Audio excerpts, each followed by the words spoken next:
Bonjour mes chers élèves, je suis Mathilde et j'enseigne le français. Bienvenue dans cette leçon. L'activité de la leçon s'appelle « Où est l'objet ?»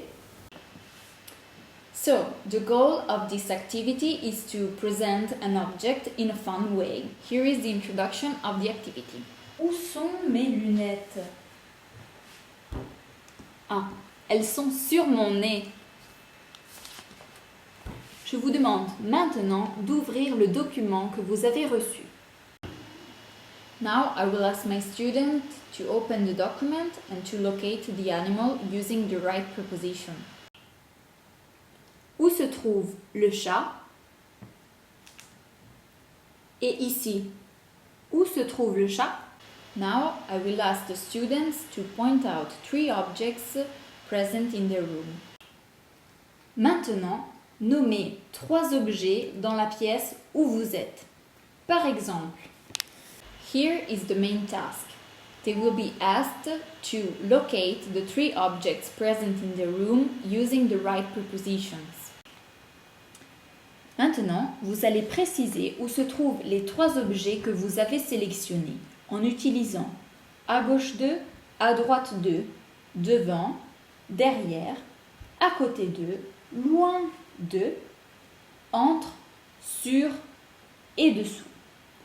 Par exemple, le livre se trouve sur le fauteuil.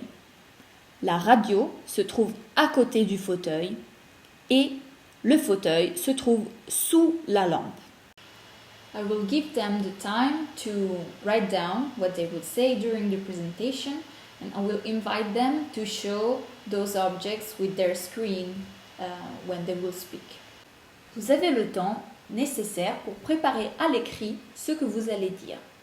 Si vous le souhaitez, vous pouvez montrer à l'écran les objets que vous allez présenter. A typical mistake is to confuse sur, that is on, and sous, that is under.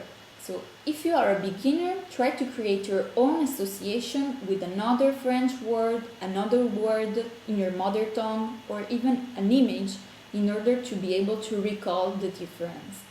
If you are independent, quite an intermediate speaker, you can remember that sur also means to be confident. So that is up, you feel up when you're confident, sur.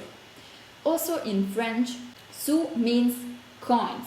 When you drop a coin out of your pocket, it goes down on the floor, sous. If you are advanced, maybe you can improve your lexicon by remembering 2 different sayings.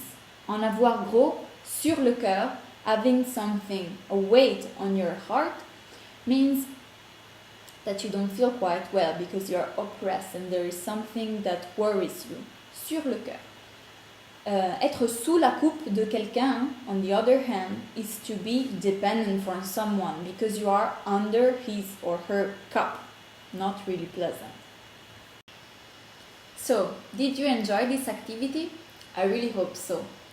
Instead of listing the key points that I want you to remember, I will ask you those simple questions. What can you recall from this activity? What have you learned today? What do you think you will remember and what instead will be easier to forget? Next time, a possible activity can be this one, with this website with different illustration of apartment from kids, professional illustrator or total beginner in drawing. We can list a maximum of objects that we find in the different pictures. À bientôt!